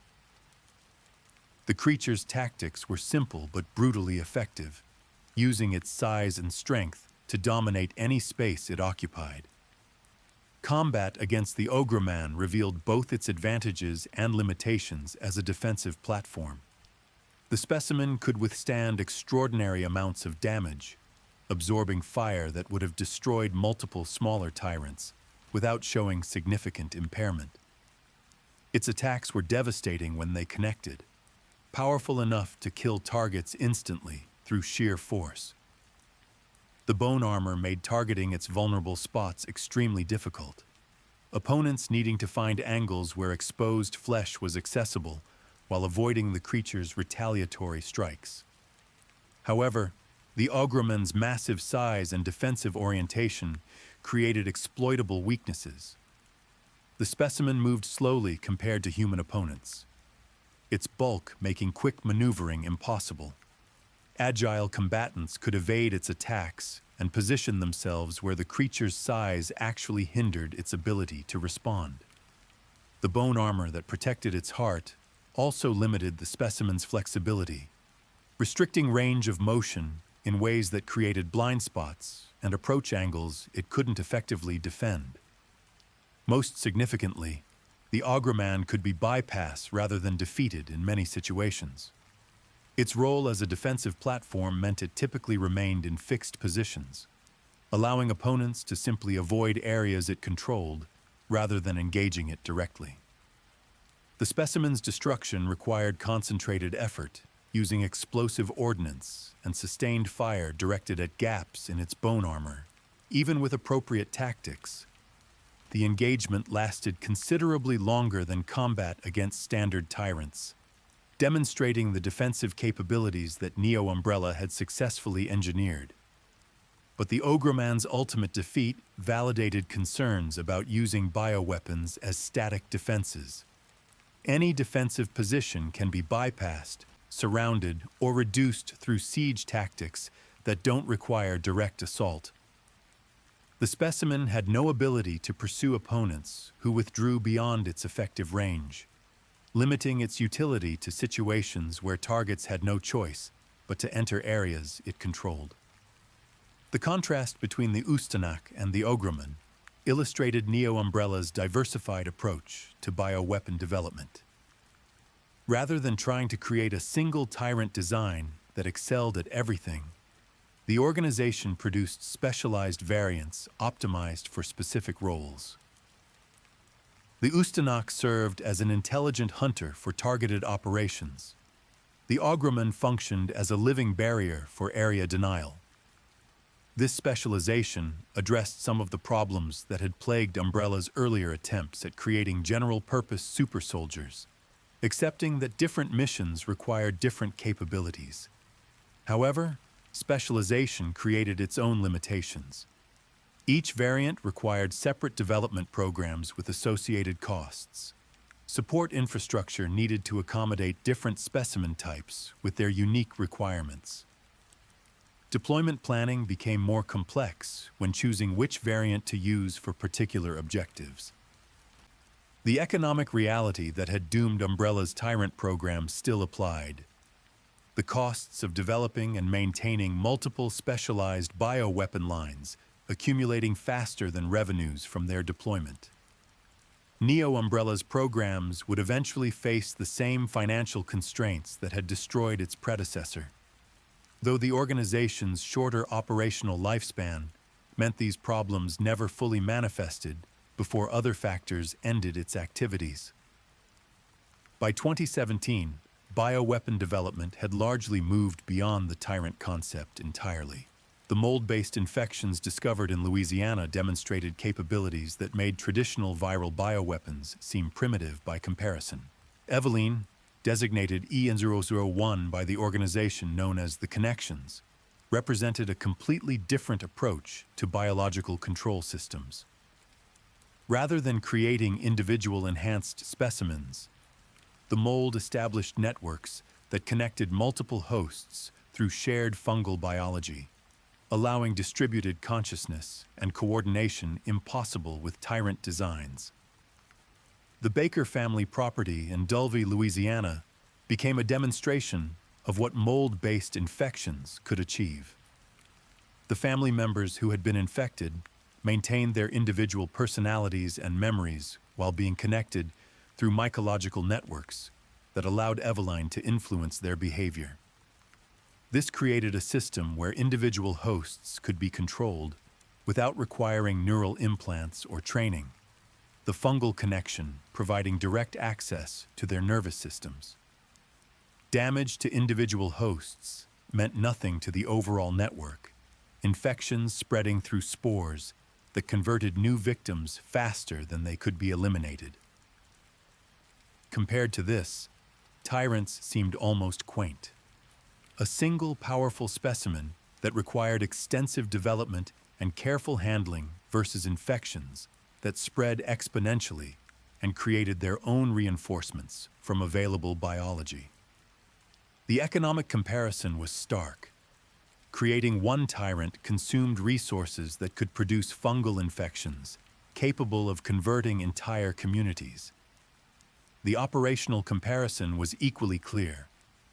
A Tyrant could be destroyed through concentrated force applied to its vulnerable points, while mold infections required complete sterilization of affected areas to ensure elimination. The shift away from Tyrants wasn't driven purely by technical superiority of alternatives. Economic reality played the decisive role. Umbrella's bankruptcy in 2003 had demonstrated definitively that Tyrant programs couldn't sustain themselves financially. The extreme costs of locating compatible genetic donors, cloning, neural implant technology, and extended development cycles meant that Tyrants would always be expensive weapons, suitable only for narrow applications. Even when they worked as designed, which was far from guaranteed, their operational lifespan and effectiveness didn't justify their cost compared to alternatives. Las Plagas parasites offered another approach that had proven more practical than Tyrants. Infected hosts retained enough intelligence to use weapons and coordinate tactical movements, while being controlled through the parasite's influence. No genetic compatibility screening was required. No cloning infrastructure was needed. Infections could spread through communities naturally, creating self-replicating weapon systems that required minimal input from their originators. Thanatos and Magini represented the bioweapon industry's evolution beyond individual supersoldiers toward distributed systems that achieved through numbers what Tyrants attempted through individual enhancement. The BSAA's systematic elimination of remaining Tyrant specimens throughout the late 2000s and early 2010s faced minimal resistance from organizations that had moved on to newer approaches. Cryogenic storage facilities were raided and their contents destroyed without significant effort to defend them. The specimens represented obsolete technology that successor organizations had little interest in preserving. Some genetic samples and research documentation survived in classified archives, but active development of new Tyrant variants had essentially ceased by 2015. Personnel who had worked on Tyrant programs during Umbrella's operational years and afterward with successor organizations found their expertise increasingly irrelevant. The specialized knowledge required for Tyrant cultivation and control had limited applicability to mold-based or parasite-based bioweapon systems. Some transitioned to other fields, their experience with viral modification finding use in legitimate medical research or adjacent industries. Others left the bioweapons field entirely, seeking careers that didn't require wrestling with the ethical implications of their previous work. A few remained committed to the vision that had driven the original Tyrant program, continuing research in private facilities funded by parties interested in preserving the possibility of future supersoldier development. The psychological impact of Tyrants on those who encountered them remained significant long after the last specimens were destroyed. Survivors of Raccoon City, the Spencer Mansion incident, and other Tyrant-related events carried memories that shaped their understanding of bioweapon threats. The sound of heavy footsteps in empty corridors triggered visceral responses in people who had been pursued by Mr. X or similar specimens. That distinctive rhythm, the patient inevitability of something large and powerful approaching, became an auditory symbol of biological horror that survivor testimonies returned to repeatedly. Jill Valentine's accounts of the Nemesis T-type described psychological dimensions of that pursuit that went beyond simple physical threat. The creature's intelligence made it feel more like being hunted by a malicious person rather than attacked by a mindless monster. Its ability to speak, even in the limited rasping way it pronounced stars, created an uncanny valley effect that made the experience more disturbing than encounters with non-vocal specimens. The knowledge that this thing was trying specifically to kill her, that it had been designed and deployed with her as its target, added layers of personal violation beyond the immediate danger. Jake Muller's experience with the Ustanak shared some of these elements. The creature's pursuit across months and continents created a sense that escape was impossible, that eventually it would catch him regardless of where he went or what he did. The specimen's apparent satisfaction when it successfully cornered its prey suggested emotional investment that made the encounters feel personal rather than purely mechanical. This psychological warfare aspect, whether intentional or simply emergent from the Ustanak's retained human qualities, proved as effective as its physical capabilities in making the pursuit feel overwhelming. Chris Redfield and other BSAA operatives who faced the Ogreman described different psychological pressures.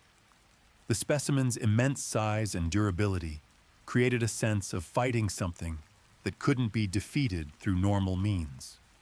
Each attack that failed to cause meaningful damage reinforced the feeling of futility. Opponents questioning whether their efforts would ever be sufficient to bring the creature down. The bone armor transformed the Ogreman into something that felt more like a natural disaster than a biological weapon, its presence carrying the same kind of overwhelming threat that earthquakes or storms presented. These psychological impacts extended beyond individual survivors to influence how bioweapon threats were understood culturally. Tyrants became archetypes in the public consciousness, symbols of corporate excess and scientific hubris carried to horrifying conclusions. Media coverage of Umbrella's trials and the exposures that followed featured Tyrant specimens prominently, their distinctive silhouettes becoming visual shorthand for bioweapon dangers.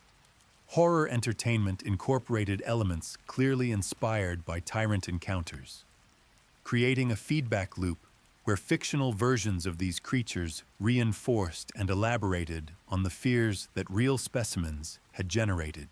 Educational programs developed by the BSAA and other agencies to train personnel in bioweapon threat response used Tyrants as primary examples. The creatures' combination of intelligence, resilience, and raw power made them useful for demonstrating principles that applied to many bioweapon types. Training materials emphasized the importance of identifying vulnerable points, maintaining tactical awareness, and avoiding psychological paralysis when facing overwhelming threats.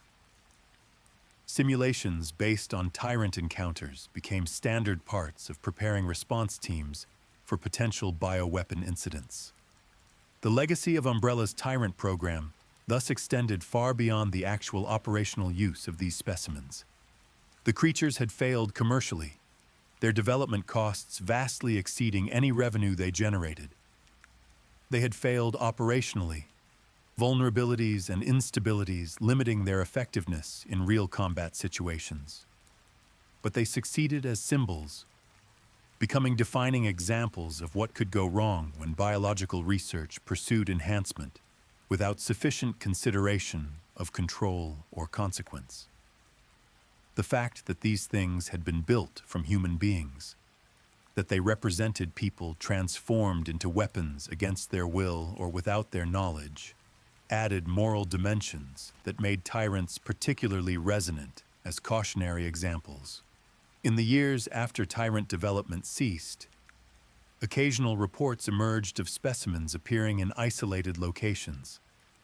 Black market trafficking in bioweapons sometimes included older materials from Umbrella's dispersed inventory, and not all cryogenic storage facilities had been located and cleared by authorities. These sightings, when verified, triggered rapid response from BSAA teams tasked with eliminating residual bioweapon threats. The discoveries became increasingly rare as time passed, storage systems failing and specimens degrading beyond viability without proper maintenance.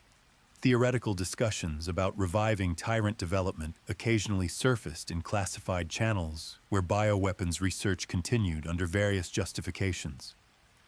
Some argued that modern advances in genetic engineering, neural interfaces, and prosthetic technology could address the problems that had plagued Umbrella's programs. Cybernetic enhancements like those used in the Ustanak could be refined and expanded. CRISPR-based genetic modification might eliminate the need for rare compatible donors by editing subjects to create compatibility. Artificial intelligence could potentially provide better behavioral control than either neural implants or parasitic symbiosis had achieved. These discussions rarely progressed beyond theoretical stages. The fundamental economic problems remained unsolved, development costs for individual specimens still vastly exceeding what alternative bioweapon approaches required. Political and ethical opposition to human-based bioweapon programs had strengthened considerably after Umbrella's exposure, creating legal barriers that made such research difficult to pursue, even in jurisdictions with minimal oversight. Most critically, the demonstrated effectiveness of alternative approaches made investment in Tyrant-type development difficult to justify when resources could produce more practical weapons through other methods. The few organizations that did attempt to continue Tyrant-related research operated in extreme secrecy.